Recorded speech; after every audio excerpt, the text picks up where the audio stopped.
Northwestern has proposed a mini detector that could measure gravitational waves. Gravitational waves are disturbances in spacetime that are caused by processes like collision of black holes, combining of neutron stars etc., the kind seen when Earth was formed. Einstein predicted in 1916 that such waves existed in his general theory of relativity, whose first evidence was found in 1974. In one of great achievements of science, massive km-long gravitational wave detectors were set in the US LIGO and Europe VIRGO.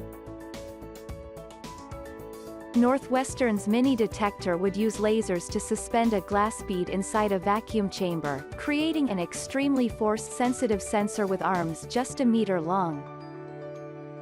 Thanks for watching. Subscribe to Steamdaily newsletter for such amazing latest content on science and technology. Please also subscribing out YouTube channel.